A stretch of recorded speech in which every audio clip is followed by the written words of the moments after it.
Kembali di iNews Siang, pemirsa, petugas puskesmas dilumuri tinja saat proses evakuasi pasien positif COVID-19. Keluarga pasien menjalani isolasi setelah pasien positif COVID-19 berhasil dievakuasi petugas.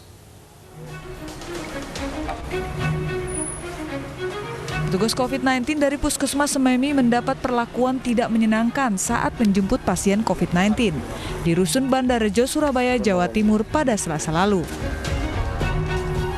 Saat petugas mengangkat pasien yang memiliki penyakit penyerta stroke, tiba-tiba baju hazmat petugas dilumuri kotoran manusia oleh istri pasien yang menolak suaminya dievakuasi. Meski demikian, petugas tidak melakukan perlawanan dan tetap mengevakuasi pasien. Untuk ambil pasien untuk bawa ke PD ya, karena untuk pasien sudah positif. Lalu ya untuk keluarga mungkin kurang suka mungkin, atau ada penolakan lalu jadilah ya. Itu waktu itu dilempar atau seperti apa? Bukan dilempar sebenarnya, diusapkan, mungkin kesal atau apa. Kini pasien sudah mendapatkan perawatan medis di Rumah Sakit Bakti Dharma Husada, Surabaya. Sedangkan keluarga pasien, istri dan 2 anak pasien sedang menjalani isolasi di sebuah hotel yang difasilitasi oleh pemerintah kota Surabaya. Dari Surabaya, Jawa Timur, Sony Hermawan, iNews melaporkan. Menteri Kesehatan Terawan Agus Putranto mengeluarkan peraturan Menteri Kesehatan tentang pelayanan radiologi klinik. Permenkes tersebut menuai protes dari berbagai pihak karena akan membatasi sejumlah layanan kesehatan, termasuk USG bagi ibu hamil. Dan berikut liputan selengkapnya.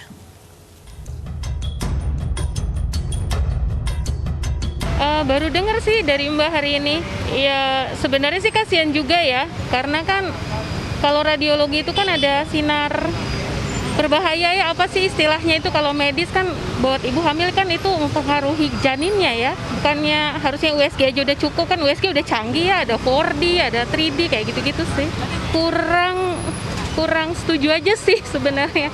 Belum sih, belum ada tuh. Gimana tuh, setuju nggak? Nggak setuju, karena setahu aku dari dulu tuh radiologi kan merusak ini ya, nggak boleh juga kalau misalkan untuk orang hamil.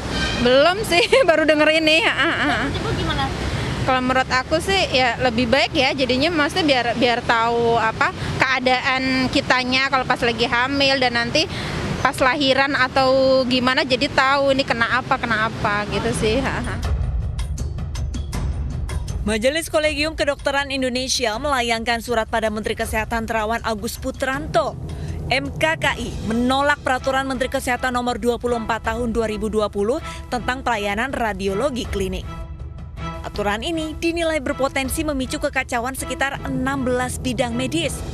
Layanan yang semula bisa dijalankan sekitar 25.000 dokter spesialis dari 15 bidang medis dan dokter umum, selanjutnya hanya akan dilayani oleh sekitar 1.500 dokter radiologi. Permenkes ini juga akan membuat dokter kebidanan tidak lagi bisa melakukan USG jika tidak mendapatkan kewenangan dari Kolegium Radiologi. Selain itu, dalam salah satu pasalnya mengharuskan fasilitas pelayanan kesehatan yang menyelenggarakan pelayanan radiologi klinik harus memiliki sumber daya manusia yang terdiri dari dokter spesialis radiologi.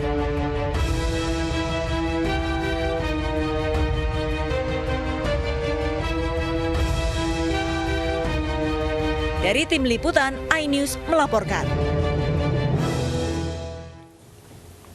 Dan sudah bergabung bersama kami Dr. Frederico Patria di Rumah Sakit Bayangkara Tingkat 1 Radren Said Sukanto, Jakarta. Selamat siang, Dok. Ya, selamat siang. Baik, Dok, dengan Permenkes dari Menteri Kesehatan Terawan Agus Putranto ini sebenarnya apa yang membedakan pelayanan yang sebelumnya dibolehi namun sekarang tidak dibolehi, Dok? Ya. Jadi kalau kita kembalikan ke USG itu sendiri ya, nah USG ini adalah suatu pemeriksaan penunjang yang sangat dibutuhkan oleh para dokter, khususnya dokter spesialis seperti saya bidang obgyn ya. Nah memang semua diagnosis itu ditentukan dari pemeriksaan fisik, terus kemudian dari riwayat penyakit. Dan saya sebagai dokter obgyn juga membutuhkan pemeriksaan penunjang yang nantinya kita hubungkan dengan klinis. Gitu. Sehingga apa? Sehingga saya memerlukan USG untuk menegakkan diagnosis yang tepat. Artinya Gitu. dok, dengan adanya Permenkes ini nantinya juga bisa berdampak pada penambahan biaya kah untuk ibu hamil? Ya, tentunya USG ini ya sebaiknya dilakukan oleh orang yang memeriksa, itu karena ini sebagai pemeriksaan penunjang, ya. Nah, kalau misalnya dilakukan oleh orang lain dalam hal ini misalnya bidang radiologi, tentunya ada kemungkinan peningkatan biaya juga, ya. Terus kemudian yang kedua juga akan sulit menghubungkan hasil pemeriksaan penunjang dengan orang yang tidak memeriksa secara klinisnya, gitu. Dan tentunya akan menghalangi kami dalam melaksanakan kegiatan menolong pasien. Baik.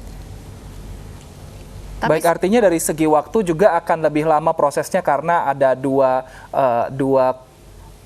profesi dokter yang harus berkomunikasi seperti itu ya, dok? Iya, yang pasti menambah waktu juga. Karena apa? Karena dan kadang-kadang di bidang kami, di bidang Obgyn itu, keputusan itu harus diambil dalam waktu cepat, dalam keadaan darurat, ya. Bahkan kadang-kadang dalam waktu 30 menit harus dilakukan tindakan segera, karena itu berpengaruh ke kesehatan ibu dan janin. Sehingga nantinya pasti akan berdampak ke pelayanan kesehatan ibu hamil. Tapi jika Permenkes ini benar-benar kemudian dilaksanakan, jumlah tenaga ahli atau spesialis dari radiologi sendiri mencukupi tidak sih, dok? Ya, tentunya mengenai peraturan, kemudian jumlah dokter spesialis radiologi yang melayani, ya, itu merupakan datanya bisa diambil dari organisasi profesi radiologi atau Kementerian Kesehatan, ya.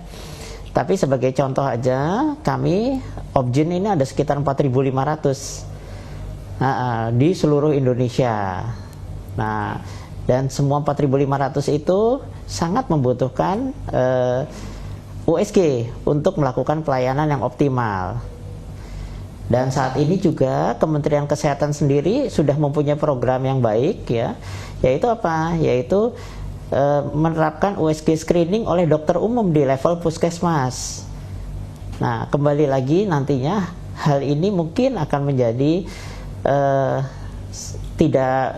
agak sedikit bertentangan dengan Permenkes. Nah, jika dari pihak kedokteran sendiri menganggap bahwa ini agak bertentangan, akankah menyurati Menteri Kesehatan Terawan Agus Putranto untuk mempertimbangkan kembali dari Permenkes ini, dok? Ya, saya kira hal ini sudah dilakukan, ya, dilakukan oleh organisasi profesi, ya, yang berkaitan dengan penggunaan USG, ya. Kami dari Obgyn sendiri ada di bawah Perhimpunan Obstetrik Ginekologi Indonesia, terus kemudian dengan perkumpulan yang lain, saya kira sudah melakukan hal-hal yang tadi disebutkan. Sejauh ini sudah ada respon, dok, dari Menteri Kesehatan ataupun dari kementerian terkait? Ya, mungkin untuk hal ini respon bisa dicek ke Kementerian Kesehatan sendiri atau ke organisasi profesi. Tapi pada dasarnya saya yakin bahwa organisasi profesi sudah melakukan hal-hal yang cukup baik, ya, yang dalam hal menghubungi Kementerian Kesehatan untuk berdiskusi mengenai hal ini. Tapi kalau Dokter Frederico sendiri bagaimana, dok, sarannya? Lebih ingin agar supaya Permenkes ini dicabut atau bagaimana? Ya, tentunya peraturan ini sangat bergantung pada yang mengeluarkan, ya. Nah, tapi pada intinya saya berharap semoga peraturan ini, apapun peraturannya, tidak mengganggu pelayanan kesehatan ke ibu hamil, ya. Ibu hamil berhak untuk mendapat akses yang mudah untuk pelayanan obstetri dasar, ya. Yaitu salah satunya apa? Salah satunya ya dia berhak untuk di USG, ya, baik USG screening oleh dokter umum maupun USG obstetrik dasar oleh spesialis atau USG obstetrik lanjutan oleh subspesialis, ya. Tujuannya apa sih? Supaya meningkatkan kesehatan ibu, ya, dan menurunkan angka kematian ibu yang saat ini juga cukup masih tinggi. Baik, Dok, satu pertanyaan lagi. Untuk biaya, bisa diceritakan nggak, Dok, perbedaan biaya yang harus ditambah oleh ibu hamil saat harus melaksanakan 2 pelayanan ini, Dok? Tambahannya berapa kira-kira rata-ratanya? Saya kira kalau mengenai biaya itu sangat bergantung pada fasilitas kesehatan, ya. Nah, kalau fasilitas kesehatan negeri tentunya berbeda dengan fasilitas kesehatan swasta, jadi tidak bisa disamakan, ya. Tapi yang pasti bahwa ibu ini akan mengeluarkan 2 biaya, berarti nanti satu ketemu dokter kandungannya, satu ketemu dokter radiologi. Belum lagi tadi sudah disampaikan juga waktu untuk menegakkan diagnosis juga mungkin akan menjadi molor, gitu. Baik, terima kasih Dr. Frederico Patria sudah bergabung bersama kami di Ini Siang yang tadi digarisbawahi agar peraturan yang dibuat ini jangan sampai mengganggu layanan kesehatan. Pemirsa, kampanye anti narkoba terus disosialisasikan di berbagai media. Kali ini Badan Narkotika Nasional mengkampanyekan anti narkoba melalui logo pada badan pesawat.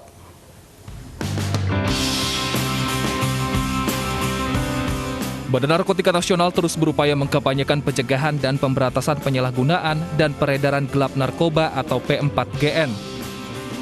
Sosialisasi pun terus dilakukan dengan serius agar kejahatan narkoba bisa terputus. Tak tanggung-tanggung, BNN pun bekerja sama dengan maskapai Citylink Indonesia. Salah satu badan pesawat jenis Airbus A320 dipasang livery dengan logo No to Drugs, Yes to Travel, Stop Narkoba. Ya, dari aviation security-nya Citylink kita tingkatkan bersama-sama dengan BNN.